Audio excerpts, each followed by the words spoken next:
Halo semua, apa kabar? Tolong kasih tanda atau ketik kalau Anda bisa mendengar saya dengan baik. Bisa dengar?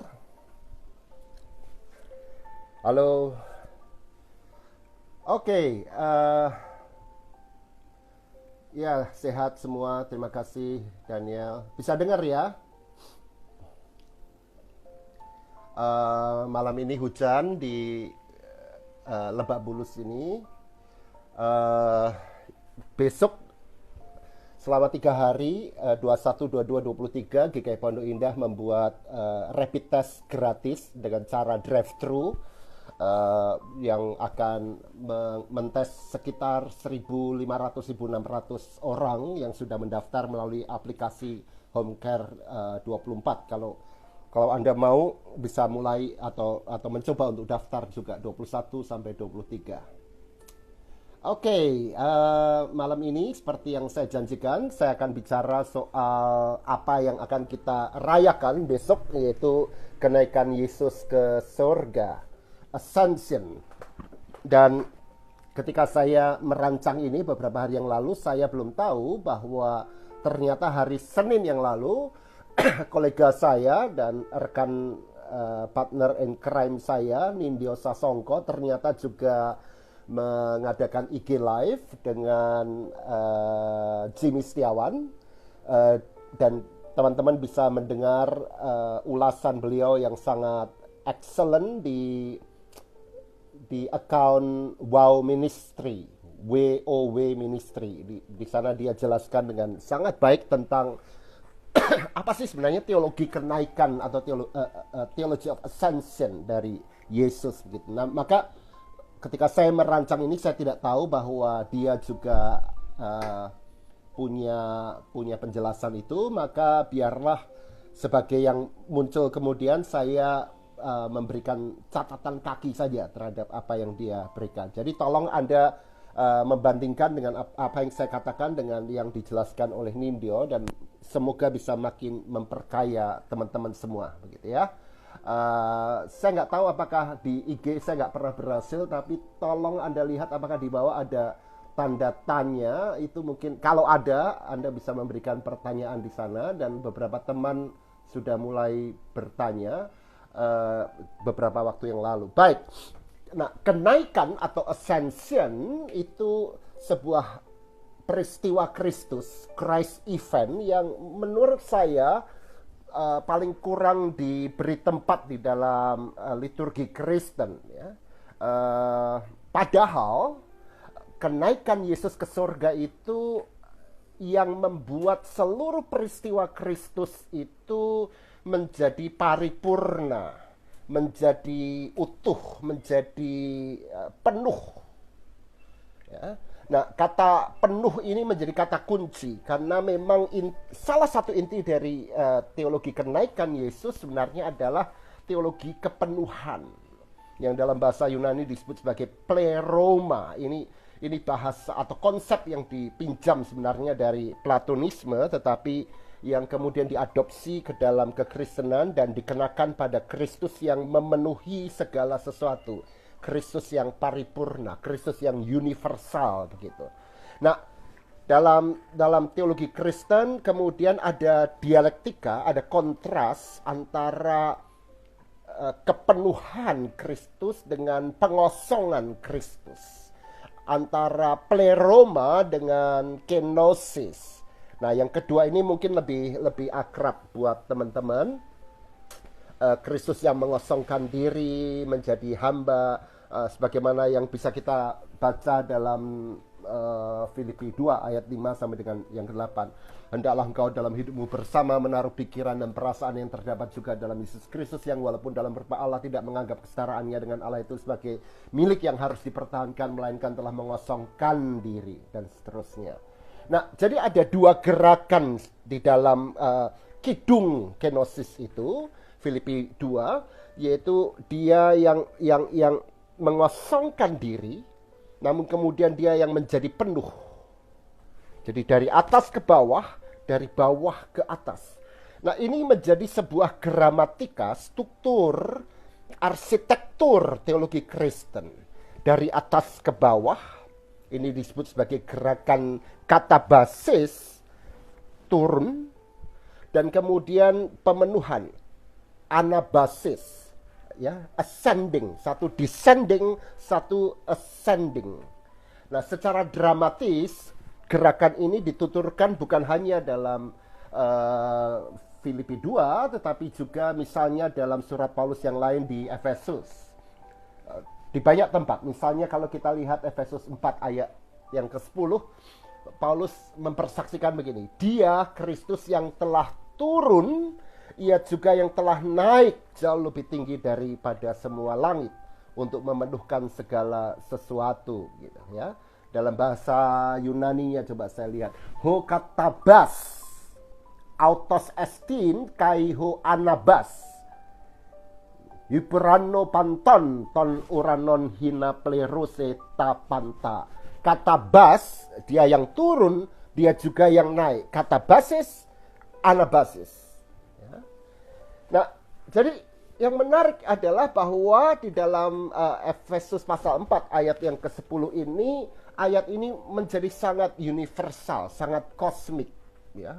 Apa artinya? Bahwa Yesus itu memenuhkan panta segala sesuatu. Karena itu dalam tradisi Kristen disebut sebagai pantokrator, penguasa segala sesuatu. Yesus menguasai segenap ciptaan, gitu. Jadi kosmik sekali. Ini aspek yang jarang sekali, bukan dalam teologi Kristen yang terlalu menekankan Yesus sejarah, ya, tetapi kemudian lupa menekankan bahwa Yesus itu Tuhan, penguasa atas segala sesuatu yang universal. Yang menarik di dalam ayat yang sama, setelah ayat itu, Efesus 4 ayat 11, dari yang universal kosmik, dia kemudian masuk ke yang eklesial partikular. Dia tiba-tiba bicara soal gereja, lokal. Dan dialah yang memberikan baik rasul-rasul maupun nabi-nabi dan seterusnya bagi pembangunan tubuh Kristus. Nah, jadi ada dialektika antara universal dan lokal, antara kosmik dan eklesial gitu. Ya, Kristus memenuhi yang segalanya, tapi juga memenuhi tubuh Kristus itu. Nah, pola yang sama muncul tapi bertukar di dalam Efesus 1 ayat 23. Di sana dia mulai dari yang eklesial dulu, baru kemudian ke universal. Saya bacakan ya. Jemaat yang adalah tubuhnya, jadi mulai dari eklesial, yaitu kepenuhan dia, pleroma dia, yang memenuhi semua dan segala sesuatu. Jadi mulai dari eklesial, kemudian yang universal, tubuh Kristus, kemudian kosmos. Tapi Yesus yang adalah kepenuhan jemaat memenuhi segala sesuatu. Nah, konsep memenuhi ini menjadi sangat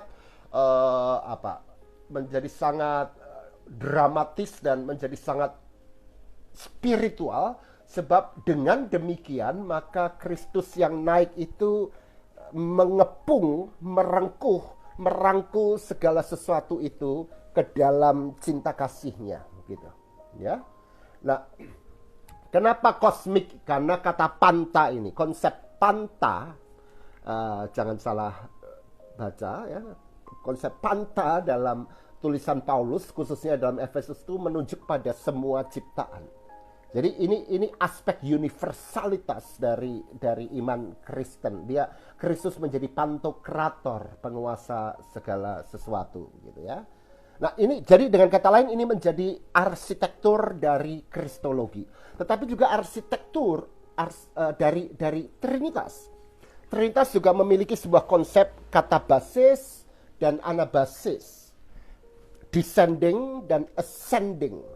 Ya, dan yang kalau mau disimpulkan itu bisa dikatakan begini: doktrin Trinitas adalah doktrin yang berbicara tentang segala sesuatu apater dari Sang Bapa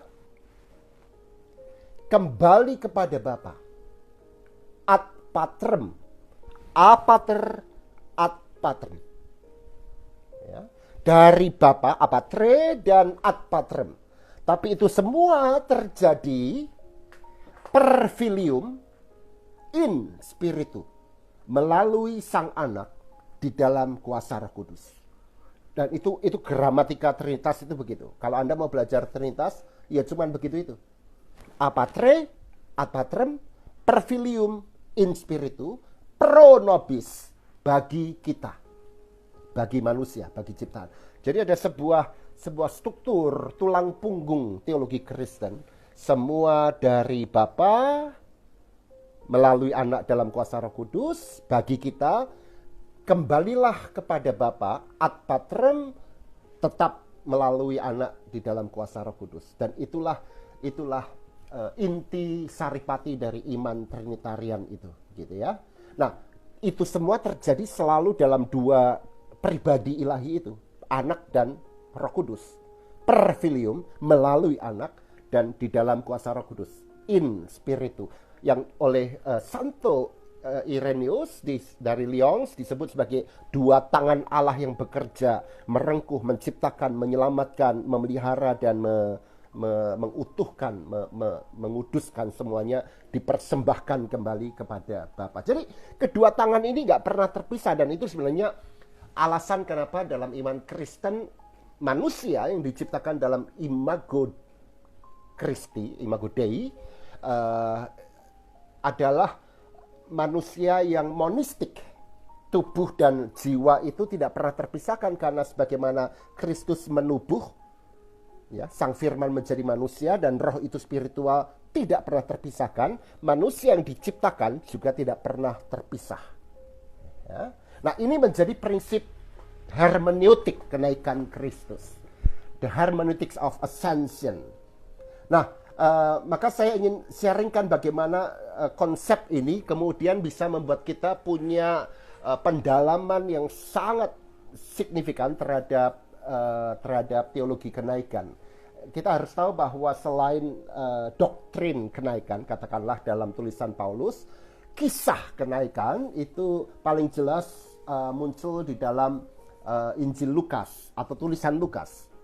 Di dalamnya ada Injil Lukas dan juga Kisah Para Rasul, yaitu tulisan yang kedua dari penulis yang sama, yaitu Lukas.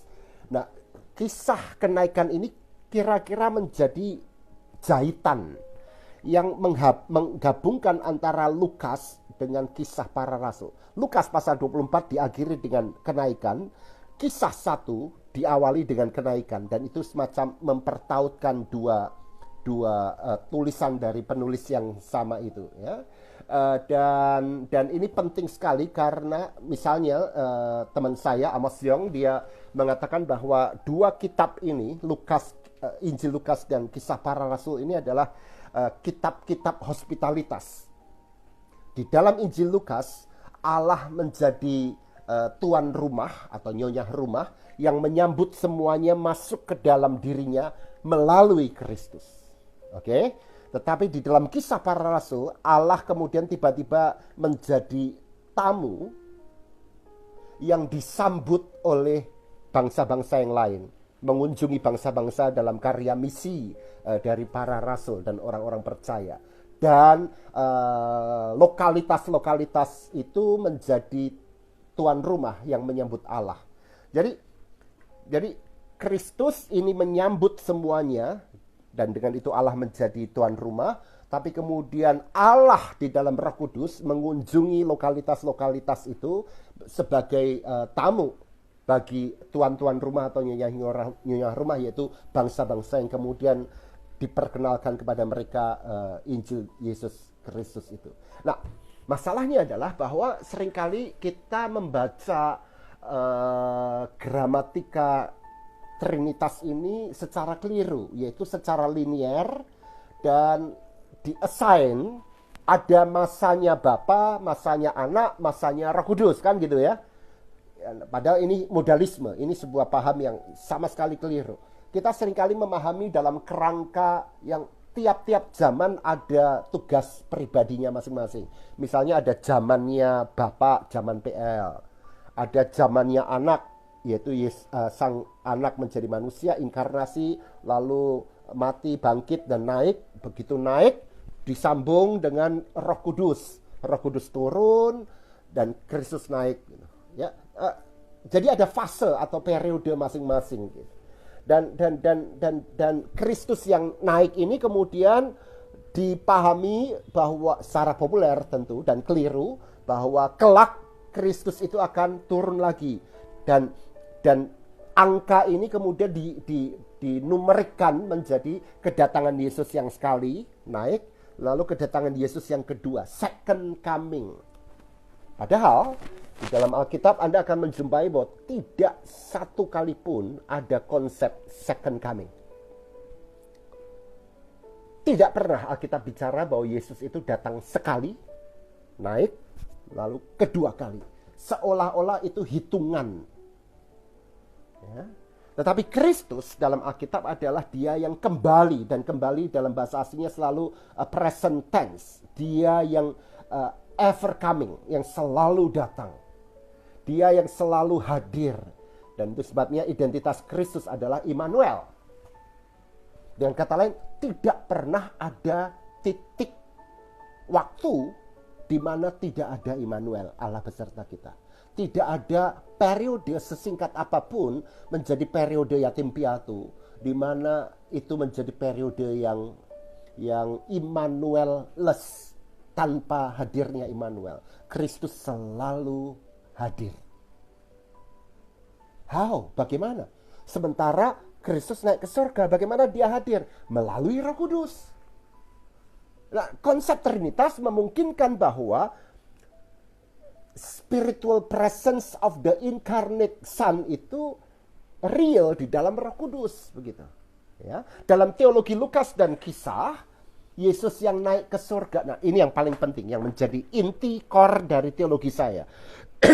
Yesus yang naik ke surga itu adalah Yesus yang berinkarnasi. Apa artinya inkarnasi? Seluruh kemanusiaan itu di-assume.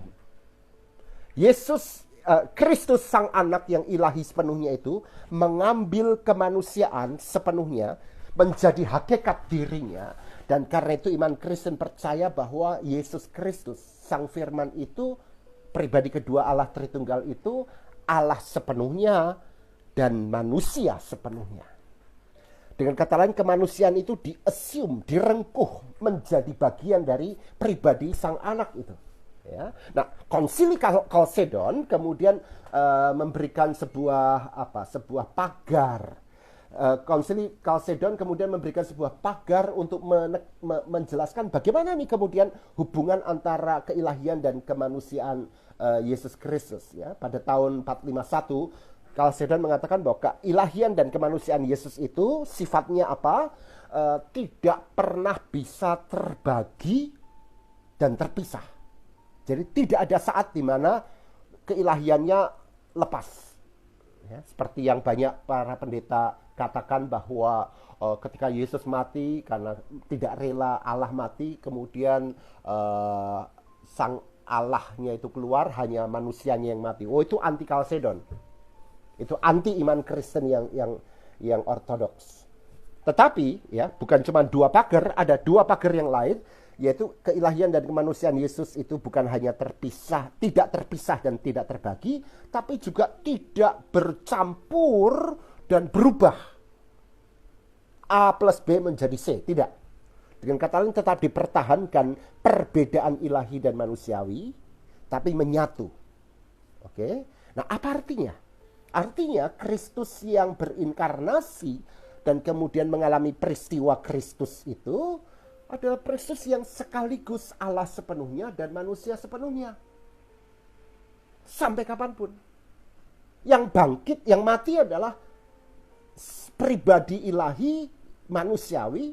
Yang bangkit adalah Allah sepenuhnya, manusia sepenuhnya. Dan yang naik adalah Allah sepenuhnya dan manusia sepenuhnya. Nah, ketidakterpisahan itu berlanjut terus di dalam kematian, kebangkitan, dan kenaikannya. Sehingga kenapa peristiwa kenaikan itu begitu wow secara spiritual? Karena Kristus yang merengkuh, mengambil, assuming kemanusiaan itu, membawa kemanusiaan itu naik ke surga. Dan di dalam kemanusiaan yang utuh ini terdapat juga wound, luka, trauma. Ya, bekas-bekas kematian itu dia bawa dalam kenaikannya ke surga. Ya. Jadi menarik sekali bahwa kenaikan ini seolah-olah ingin mengafirmasi bahwa kemanusiaan itu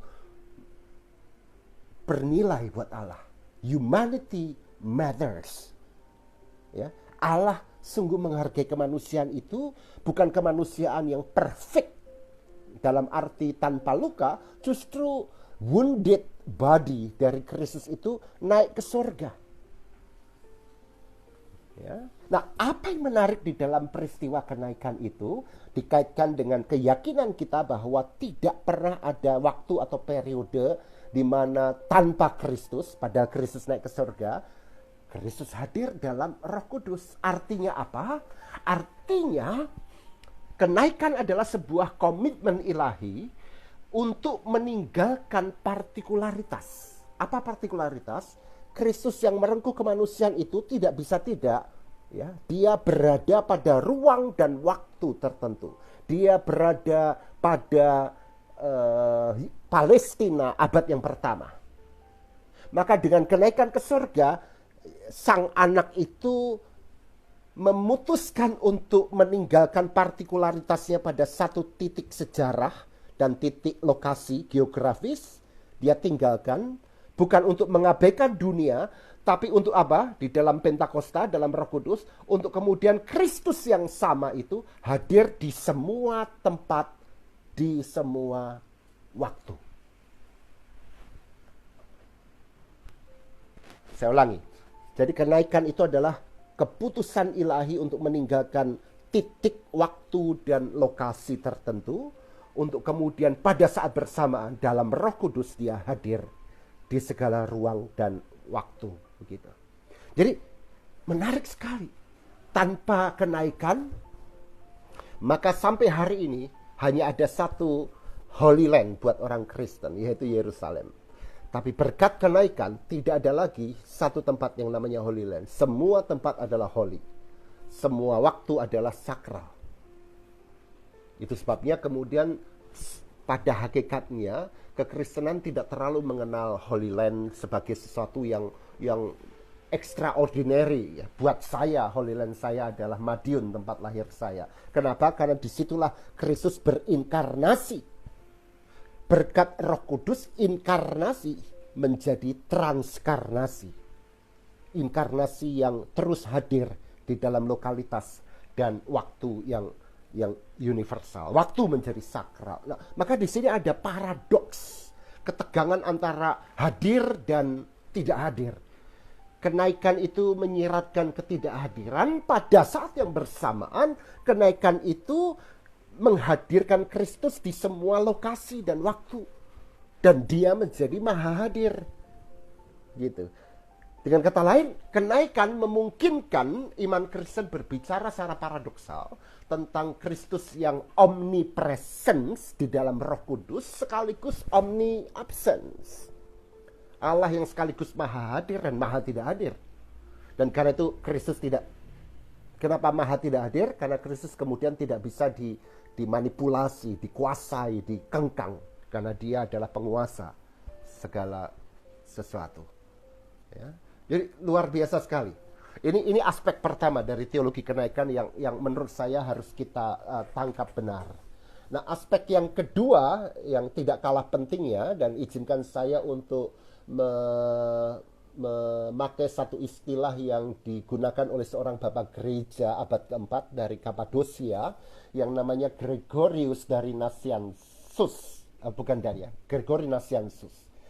Dia melawan Apollinaris, seorang bidat yang percaya bahwa Yesus itu sang anak itu berinkarnasi hanya mengambil tubuh manusia, tapi mind atau jiwanya itu dari Allah, jadi tidak manusia seutuhnya.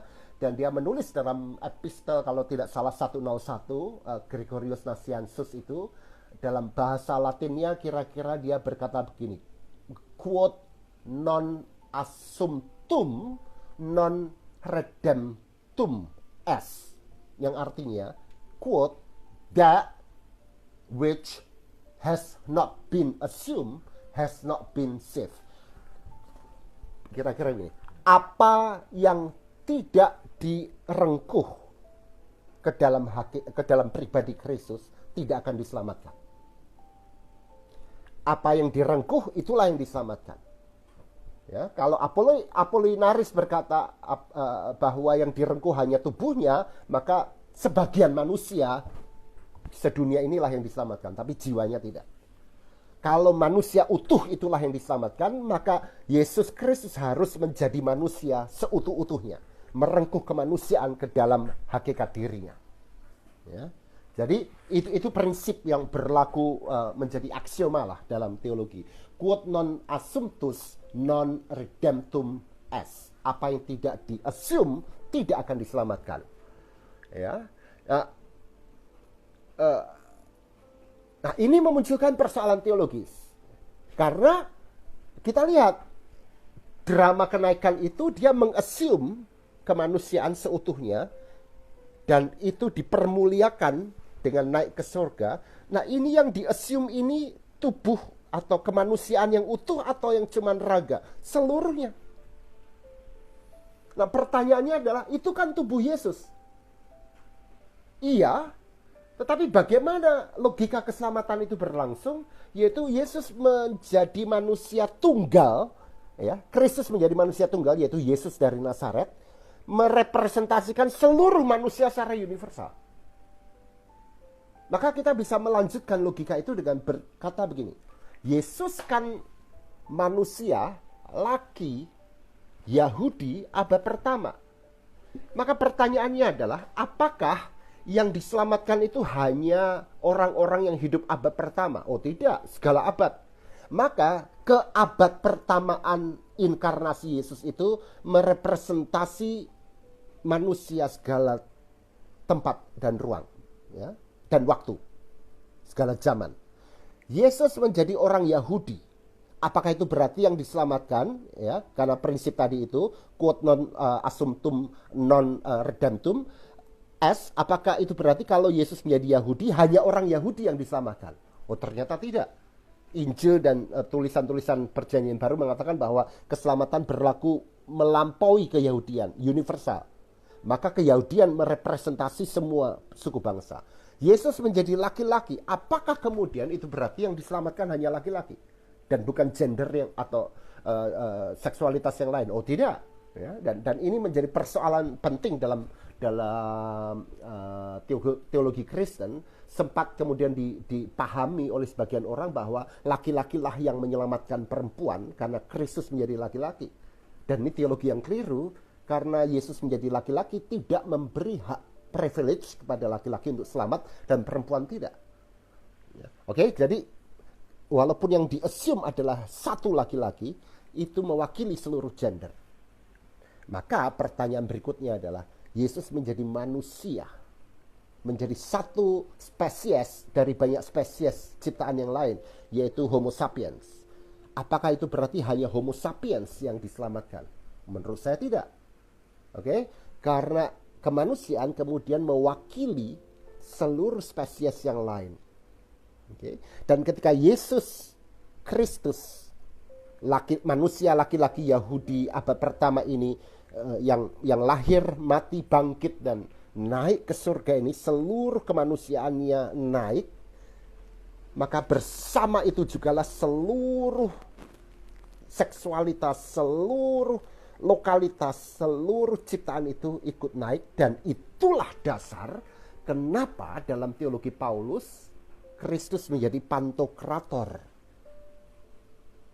Dia menjadi penguasa segala sesuatu, penguasa panta segala sesuatu. Karena seluruh ciptaan ini, kata Paulus dalam Kolose 1 ayat 15, 16, 17, seluruh ciptaan diciptakan di dalam Dia. Dan bahkan Kristus mengambil ciptaan ini dengan ketunggalan, yaitu manusia, menjadi hakikat dirinya, dan itu naik ke surga dipermuliakan, maka seluruh ciptaan pun akan ikut dipermuliakan di dalam Dia. Begitu. Dan semoga Anda bisa menangkap betapa pentingnya teologi kenaikan ini kemudian buat seluruh teologi Kristen. Nah, itu kira-kira apa yang bisa saya berikan sebagai catatan kaki terhadap ulasan Nindyo yang menurut saya sangat excellent itu. Sekarang saya mau jawab, mungkin ada beberapa pertanyaan ini ya. Christopher bertanya gini, ada yang bertanya apa makna sesungguhnya dari kenaikan Yesus Kristus dalam ini yang saya jelaskan exactly. Kemudian Fanny Yohana bertanya begini, apakah ada konteks dalam PL untuk kenaikan seperti juga Paskah dan Pentakosta begitu ya, dan kalau ada di bagian apa. Nah memang ini peristiwa perjanjian baru secara sangat partikular dijelaskan, tetapi sebenarnya ada beberapa clue yang oleh para sarjana dilihat sebagai nubuat tentang kenaikan Yesus. Misalnya kalau kita membaca Mazmur 68 yang juga dikutip oleh Paulus, Yesus yang naik ke atas, ke langit begitu, Mazmur 68 ayat 17 atau 18, itu bicara tentang Kristus yang dia yang naik ya. Misalnya begitu. Tetapi juga ada dua tokoh penting dalam perjanjian lama yang dipercaya assumption, yaitu Henoch dan Elia naik ke surga. Dan dalam perjanjian baru kemudian ada satu lagi yang dalam tradisi Katolik dan Ortodoks sangat penting, yaitu Maria sendiri. Nah ini menarik sekali. Paus Pius kemudian menulis sebuah saya nggak tahu apakah itu ensiklik atau tidak, yang judulnya Munificentissimus Deus, Allah yang maha melimpah, dan disitulah ditegaskan dogma tentang Maria yang naik ke surga.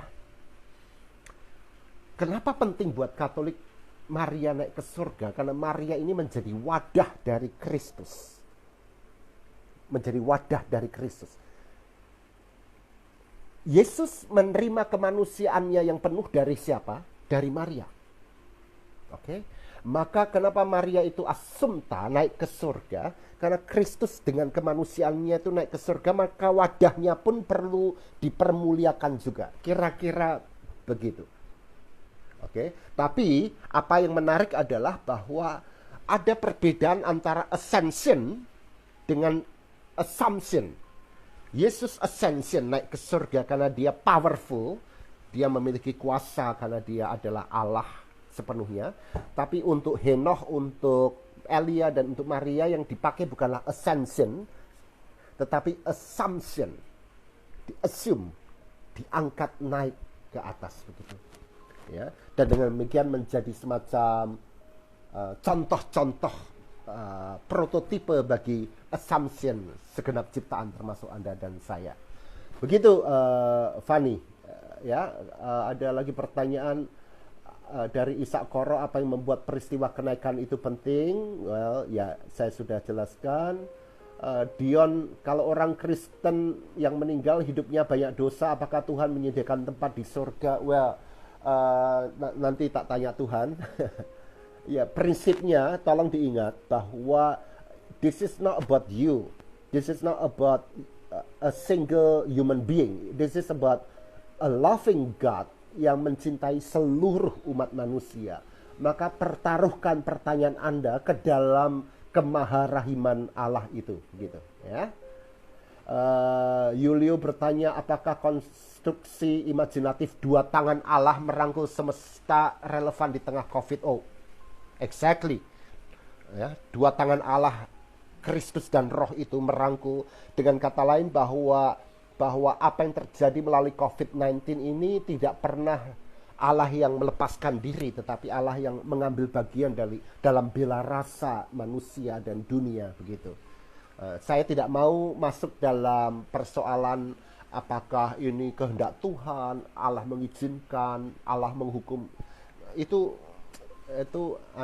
nyebelin pertanyaan teologi semacam itu. Saya lebih memperlihatkan bahwa seluruh peristiwa dunia ini menjadi bagian dari desain Allah untuk memperbarui dengan rahmat dan cinta kasih-Nya gitu. Ya. Oke. Nah, ini menarik dari Mr. Patiasina. Bagaimana tanggapan Bapak tentang kapel kenaikan, the Chapel of the Ascension? Well, saya nggak pernah ke sana, tapi kita tahu ada satu kapel di Yerusalem, the Chapel of Ascension, yang dipercaya di situ ada batu dengan gambar atau bekas kaki Yesus, dipercaya di batu itulah Yesus naik ke surga gitu. Saya nggak terlalu peduli dengan itu, walaupun kemudian memunculkan mitologi, bukan mitologi, kisah-kisah menariknya.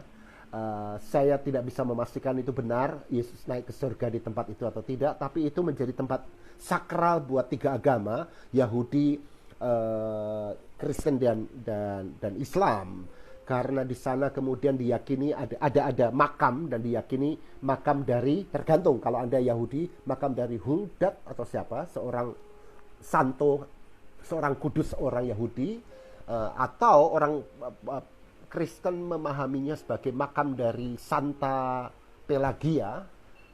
Nah, orang Islam melihatnya sebagai makam dari Rabiah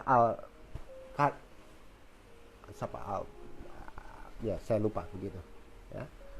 Oke, kira-kira itu pertanyaannya. Di atas tadi juga ada pertanyaan Ivan Bong. Well, ini yang saya sudah bahas barusan. Apa pendapat Bapak mengenai kata pengangkatan dalam Alkitab? Bagaimana konsep kenaikan ini dikaitkan dengan ekoteologi, Pak? Apakah pada akhirnya yang diselamatkan hanya manusia atau masuk dalamnya seluruh ciptaan? Nah, tadi saya mengatakan bahwa inkarnasi Kristus itu menjadi manusia tunggal. Yesus dari Nazaret itu mewakili seluruh spesies manusia, tapi juga mewakili seluruh makhluk. Jadi ketika Yesus naik dan dengan seluruh kemanusiaan itu, maka dia merengkuh seluruh umat manusia, bahkan menjadi merengkuh seluruh ciptaan ke dalam kenaikan itu. Begitu. Itu apa? Mimpi imani dari orang Kristen. Ya. Randy Esra bertanya, lalu kalau nggak ada second coming, lalu makna parusia apa? Ya, kedatangan. Kristus adalah dia yang selalu datang. Bukan second, bukan third, tapi X kali, N kali, setiap kali.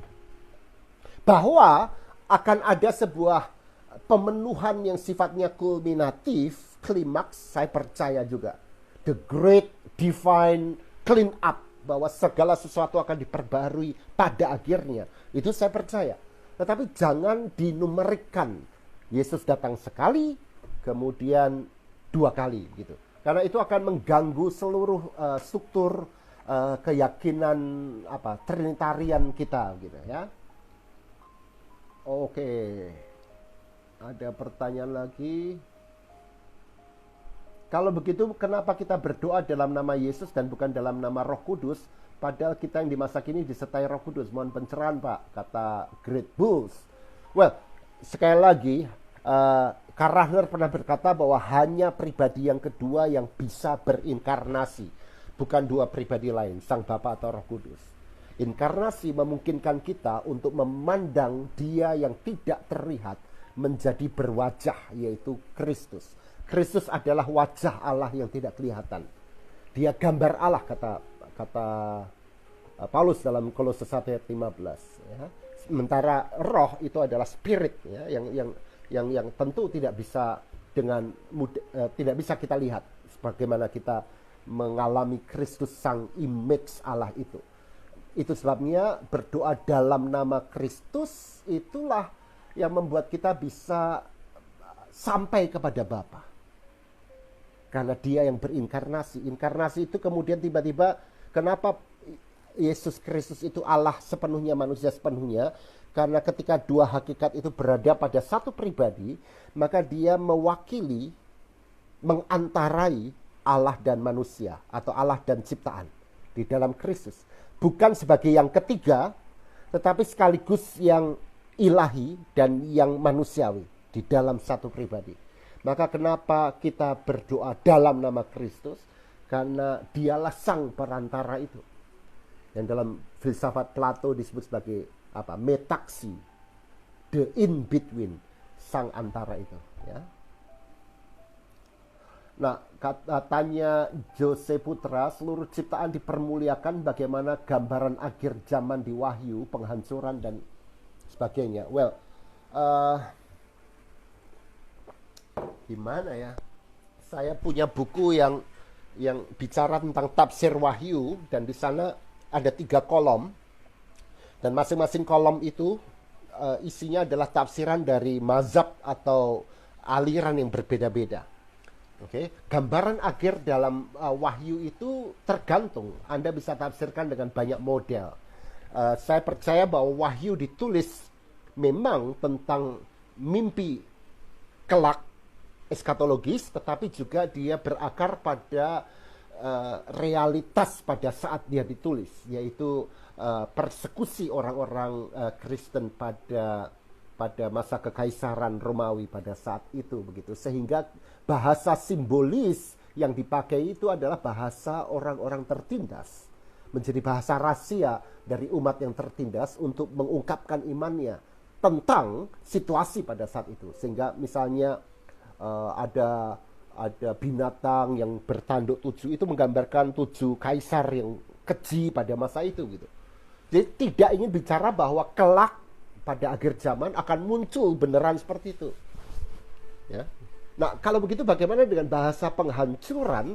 Nah, ingat baik-baik misalnya dalam 1 Petrus bahwa dikatakan bahwa dunia ini akan, langit dan bumi ini akan dihancurkan dengan api yang menyala-nyala. Tapi pada ayat-ayat sebelumnya ada teks juga tentang penghancuran yang sama, tapi ada 2 jenis penghancuran. Penghancuran pertama sudah terjadi, yaitu melalui air bah, Nuh. Dengan air itu Allah menghancurkan, kelak dengan api Allah menghancurkan. Tapi kalau Anda perhatikan, apakah benar ketika Allah menghancurkan dunia dengan air bah, maka dunia ini kemudian dihilangkan lalu Allah menciptakan yang baru? Enggak. Ya dunia yang sama. Maka penghancuran dengan api pun sebenarnya, ingat, api selalu menjadi simbol purifikasi. Maka Allah ingin mempurifikasi segala ciptaan yang sangat dia cintai ini, bukan untuk dihilangkan lalu Allah menciptakan yang baru lagi, begitu, ya. Jadi dengan kata lain itu sebagai sebuah penghancuran untuk pembentukan ulang.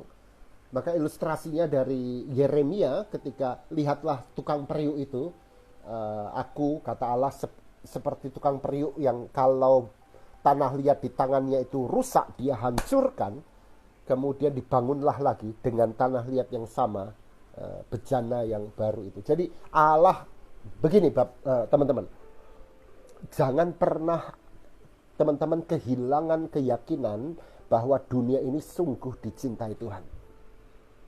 Ya, sedemikian besarnya kasih Allah pada dunia ini sampai saya percaya Allah itu setia dan dia tidak akan pernah kemudian menghilangkan kesetiaannya pada dunia ini, begitu. Ya, oke. Kemudian Fredison, bagaimana teks kitab suci yang tertulis supaya setiap orang yang percaya padanya tidak binasa? Apakah ini termasuk semua ciptaan? Sedangkan teks ini setiap orang dan bukan setiap ciptaan. Well, itu yang saya sudah jelaskan tadi, bahwa human species ini sebenarnya menjadi representasi dari segala ciptaan. Sebab kalau hanya manusia yang diciptakan, maka Kristus hanya menjadi Tuhan atas manusia ini, ya. Tapi teks Alkitab, khususnya tulisan Paulus, sangat jelas mengatakan universalitas ketuhanan Yesus itu bukan hanya pada manusia, tapi juga pada segala sesuatu. Oke, karena segala sesuatu diciptakan di dalam Kristus, bukan hanya manusia di dalam Kristus. Jadi harus disadari bahwa letak Homo sapiens itu selalu menjadi representasi dari segala ciptaan itu, gitu. Oke. Alter bertanya, jadi apa spesies iblis atau setan juga diselamatkan ketika dikatakan manusia menjadi representasi semua spesies? Well, tergantung Anda percaya pandangan siapa. Ada satu pandangan dari Origenes misalnya yang diteruskan oleh Gregory Nazianzus dan banyak teologi lain yang disebut apokatastasis, yang percaya bahwa, tentu ini spekulatif, yang percaya bahwa semua yang diciptakan Allah indah. Dan kalau iblis itu real, maka iblis pun juga akan kelak pada saatnya, entah bagaimana, dan hanya Allah yang tahu, pasti akan mengalami sebuah proses purifikasi yang I don't know. Ya. Jangan jadikan itu sebagai doktrin yang kemudian Anda pegang teguh sedemikian rupa sehingga menjadi absolut, tapi jadikan itu semacam spekulasi yang menyenangkan untuk dipikirkan begitu. Ya. Oke. Pak, saya mau tanya, mengapa ketika Kristus naik, Roh Kudus tidak langsung turun sampai 10 hari kemudian? Apakah ada makna teologis? Well, Pentakosta Pentakosta itu artinya 50 hari setelah kebangkitan. Nah, angka 50 itu punya makna sangat penting dalam Injil, dalam Lukas. 50 itu adalah 7 kali 7 plus 1. Nanti kapan-kapan saya akan bicara tentang apa artinya teologi hari ke-8. Dalam seminggu kita punya 7, tapi para bapak gereja dan Alkitab bicara tentang hari ke-8. Hari ke-8 ini adalah hari di mana Sabat itu dipermuliakan, tapi juga hari setelah ke-7, yaitu hari pertama, dipermuliakan. Jadi hari ke-8 adalah hari kebangkitan Yesus. Orang Kristen ini terlalu simple mengatakan bahwa Yesus bangkit pada hari yang pertama. Itu benar, tapi juga bisa berarti hari yang sesudah hari ke-7. Sesudah 7 apa? 8. Oke? Nah, konsep angka 8 ini sangat signifikan di dalam teologi Kristen, khususnya Ortodoks, sehingga sampai sekarang masih ada bekas-bekasnya ketika orang dibaptis, tempat bejana baptisan itu bersegi 8, oktagonal, menggambarkan eskatologi, bahwa akan ada pemuliaan kelak. Tapi juga itu hari pertama, hari biasa, tapi hari Sabat juga. Jadi semua hari direngkuh masuk ke dalam keabadian begitu. Nah, puncaknya adalah Pentakosta. 50 itu adalah 7 kali 7 plus 1, hari ke-8. Super 8 begitu kira-kira, ya.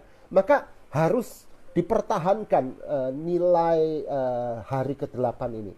Maka for the sake of itu, ya 10 hari setelahnya itu is okay begitu. Tapi prinsip teologisnya itu tidak bergantung pada durasi 10 hari masa antara itu. Prinsipnya adalah Yesus naik ke surga dan pada saat itulah Roh itu menghadirkan Kristus bagi segala makhluk begitu, ya.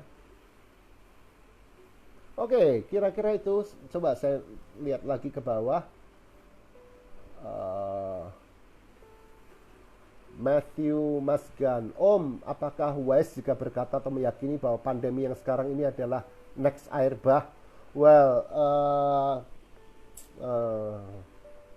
no, saya nggak suka melihat.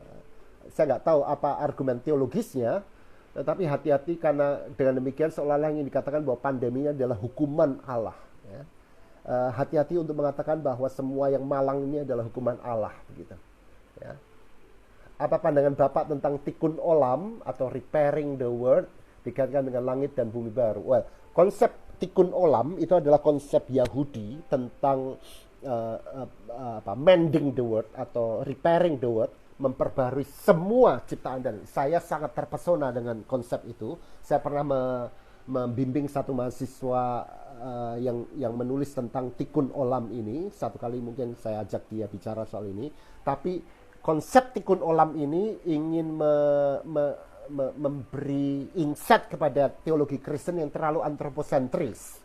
Ya, sementara tikkun olam ini melibatkan seluruh ciptaan direngkuh ke dalam karya penyelamatan Kristus gitu. Oke, Dirasari bertanya, berarti yang meninggal saat purifikasi itu perlu dikasihani atau gimana, Pak? Well, kasihanilah dirimu sendiri karena semua orang perlu purifikasi. Nah, di sini perbedaan kita dengan banyak teologi Katolik misalnya. Kan gini, Kristen pada umumnya selalu punya konsep bahwa manusia dijustifikasi, ya, dibenarkan, lalu mengalami konsep sanktifikasi atau penyucian, pengudusan. Protestan pada umumnya berkata bahwa proses sanktifikasi ini selesai ketika manusia mati. Selebihnya yaitu haknya Tuhan. Tapi dalam Katolik, sanktifikasi ini berlanjut terus sesudah kematian.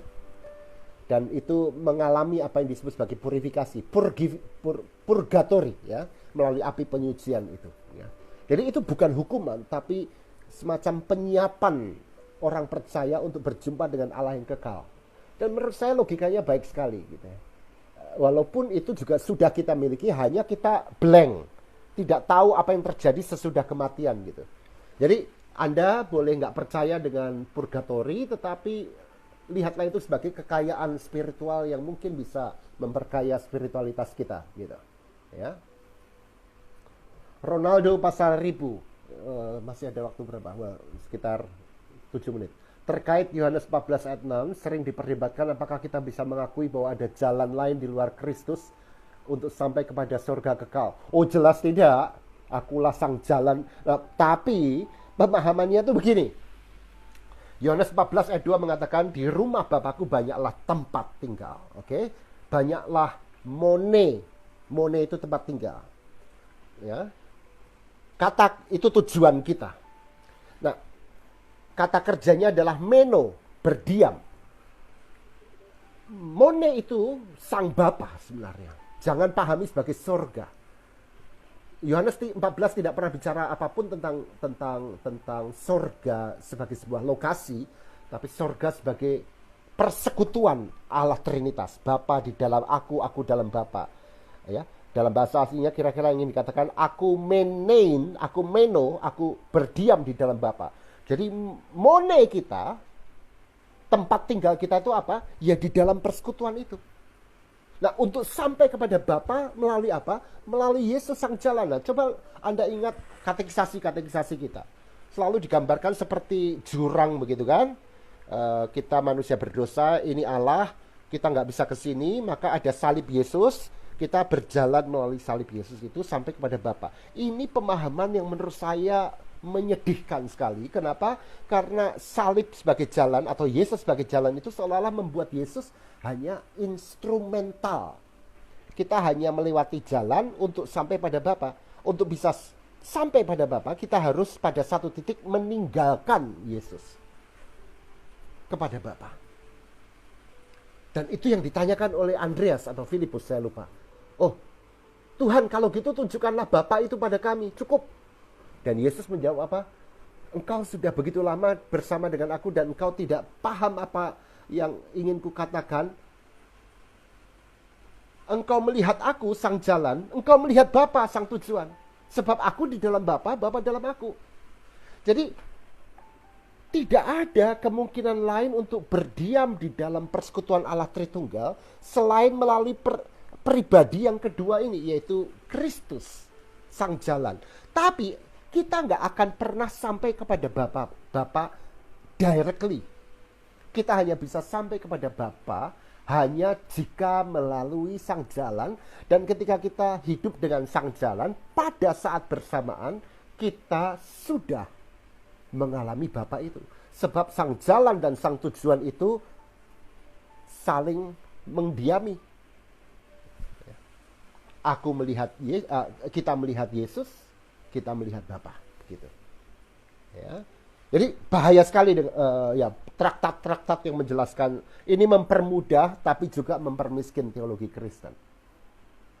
Oke, teman-teman, kira-kira gitu.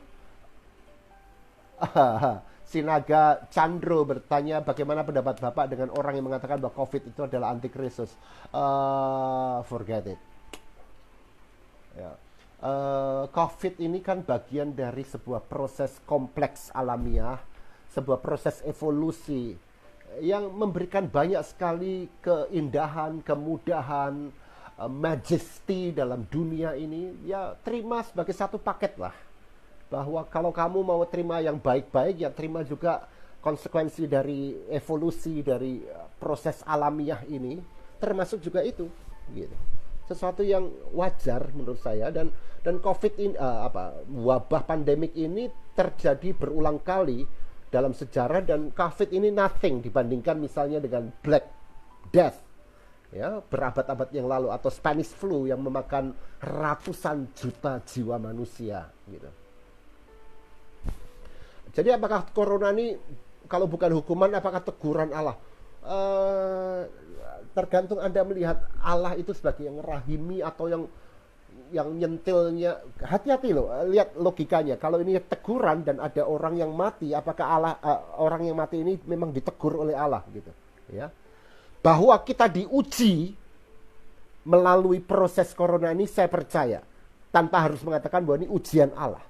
Tapi situasi ini menguji umat manusia. Kenapa? Dengan situasi corona ini, the best of humanity and the worst of humanity akan tampil. Dan di sanalah kemudian akan muncul kemanusiaan yang makin cemerlang atau kemanusiaan yang makin redup. Tapi don't involve God in it, ya. Dalam pengertian bahwa Allah yang bertanggung jawab atas semua ini, gitu. Oke. Ya, kira-kira itu teman-teman, waktunya juga sudah habis. Thank you. Ini akan masuk ke IG TV saya, jadi dalam waktu dekat saya akan IG live yang lain. Selamat malam, Tuhan memberkati kita semua. Dan besok selamat merayakan kenaikan Kristus dengan sebuah pemahaman yang semoga lebih mendalam, lebih imajinatif, lebih imani, dan lebih kosmik gitu ya. Tuhan memberkati teman-teman. Night.